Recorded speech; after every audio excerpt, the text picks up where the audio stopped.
Welcome to Milsurp Minutes. Today we're going to be doing a brief unboxing and a first impressions video on my Mannlicher M1888/90 that I bought from Royal Tiger Imports on a sale when they had these things for, I think, like $200. I thought it'd be kind of cool. I don't think this thing's going to be much of a shooter, but I'm not going to keep you guys waiting too much. I'm going to get right into unboxing this and seeing how it looks. So, I really had to, I had a bit of a fight, I wouldn't say fight, but a lot of difficulty with FedEx trying to get this thing. They're really being tough to deal with when it came to actually giving me this thing, even though it's an antique. And even though I've got a CNR license, they don't really seem to care that much if I tell them that. So, that's fun. Shippers are getting harder to deal with. But this is one out of Ethiopia. My guess is that this rifle was probably taken as war reparations at the end of World War I from Austria-Hungary and given to the Italians. And then it was sent to Ethiopia, or ended up in Ethiopia during their occupation, or was sold to Ethiopia.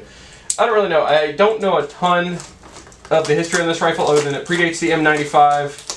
And for what I know, it's pretty much a smokeless powder version and a different cartridge of like the original 1886 Mannlicher, which was the first military rifle made by, I want to say his name was Augustus Mannlicher, but I'll have to look that up specifically when I do the real video. This is me going in raw with no real prior research on this. Just a gun I thought was kind of cool that was cheap. Ferdinand Mannlicher, that was his name. But still, I'll do some more research when I actually come up with a real video on this thing. This is just me unboxing it, showing it off, giving you guys an idea of what these things will look like if you buy one yourself.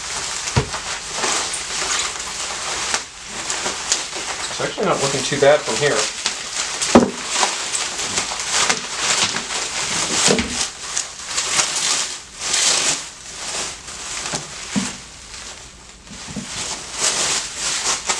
I mean, it's pretty rough. It's very rough. Just like everything from RTI. Wow. Yeah, this thing's been there.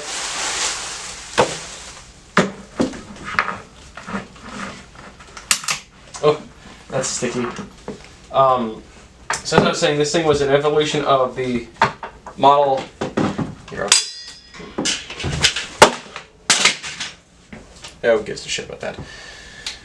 The 1888-90 Mannlicher. This was an evolution of the 86. The 86, to my knowledge, was chambered in 11mm Gras. Or it was chambered in whatever the Gras was chambered in. I don't want to say the Gras was in 11mm black powder round. It was a big more round. This one is an 8x. This version, I believe, would be an 8x50R. Oh. It's very simple. It's got a rear locking lug there. There's just no lugs on the front.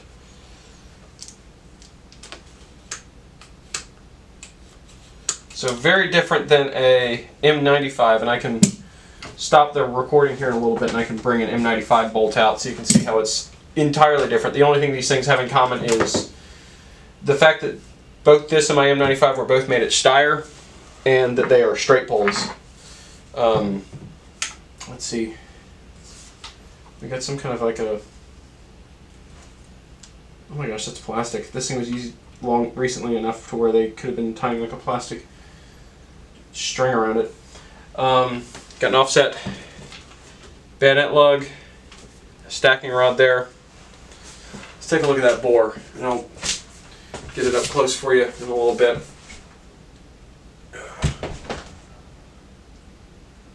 Oh, that's an absolute sewer pipe. Doesn't look good. I'll also try to clean this bore out and see what it turns out to be, but as I said, this is a gun that I'm not really planning on shooting. Another thing that's mentioned on the description on the website is that these bolts do not have safeties on them. I was thinking for a second that maybe I could just drop an M95 safety onto it, but that is not the case at all. Someone did a video where they showed that they got a replacement bolt from Numerich Gun Parts. Maybe that was the last ones available. I have not seen any other like small components for these guns on the market. But it's just kind of cool because this stuff basically didn't exist on the US market until, or if it did, it was in very, very small numbers until recently. But I'm going to start recording. I'm going to give it a look over. I'll bring the M95 over so you can take a look at the difference of the bolts. So, I chopped this thing up in the old universal work holding fixture and ran patches with bore cleaner and bore brushes down this barrel for probably a good solid 30 to 40 minutes here, and saw pretty much no change in bore condition. So it's not really cleaning up much. All in all, I'd say this thing's kind of it's a real piece of shit. Is the best way I can put it. This thing also, I noticed, had a bit of a warped stock, and I'll bring you guys in closer so you can take a look at that here. It's fairly straight, but it's still not super straight. It probably sat at the bottom of a pile of these for some many years, and I'm assuming that's what caused it. I don't know, they're kind of neat. Would I say it's worth $200? Maybe. It is a very interesting wall hanger with quite a storied past to it. But if you were looking for a shooter, which I mean, granted, it's pretty hard to find 8x50R nowadays. I'm not sure if anybody presently makes it, even in very small batches. It might be something you just have to make by either trimming back 8x56 brass or 7.62x54R brass and making your own ammunition. I will bring you guys in here a little bit closer to point out some things that I noticed that just make this rifle a little kind of neat, though. At this point, I'm just trying to make the best of a bad situation. I didn't expect this to be that good, but I mean, it's what a lot of the other ones look like. This thing's rough. This thing's very rough. So here I've got the two bolts. This is my bolt that I got out of my M95 Mannlicher. This one, as you can see, it's got its locking lugs at the front. This one here is the 8890 bolt. And what I thought was just neat is how it locks up. It's got this falling block wedge at the back that locks into a recess at the back of the receiver. I'll show you here. Kind of tough to see.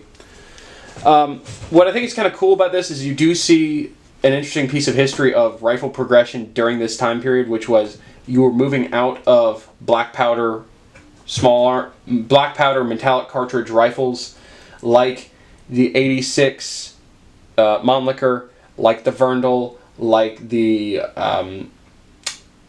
Gra, like the Gewehr 71, like the 1873 Springfield. But in this case we're talking about specifically bolt action repeaters. You see a lot of the times they'll have their locking surfaces at the back because black powder would foul up locking recesses at the front. So in order to keep a rifle running longer, you would have your locking recesses at the back, so fouling won't be quite as much of a problem. It would still be a problem, and that was a problem very much mitigated by smokeless powder that doesn't foul nearly as much as black powder does. But it's just kind of cool. You have this holdover of style from the black powder era that this rifle was very much coming out of, because I mean, these things definitely were out of production by 1895. Possibly out of production even sooner than that.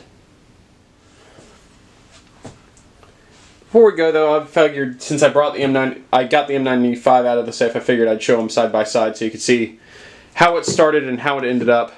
This is my M95 long rifle in 8x56. I picked this one up not too long ago, and it'll hopefully show up in a video before too long as soon as I can find some modern 8x56 ammo. Another kind of cool thing, these things were made probably 20-something, 30-something years apart. They both were made at the same factory. This one being marked I'll show you here, OWEG, which at the time just meant Steyr, and then you have this one that just does simply say Steyr on it. But yeah, that was a quick unboxing and overlook of this rifle. Personally, I think you guys should just watch out and just not grab one of these. They're pretty shit, but I was thinking these might be a little bit nicer than this was, but it's not really. I don't know. Buy everywhere. RTI has some very interesting rifles that have not been on the US market for a very long time, and that's kind of the one good thing about this is you're not going to find a Mannlicher 1888 for this much anywhere else, so I don't know. Hopefully you get some good information out of this. Thanks for watching. I'll see you in the next video.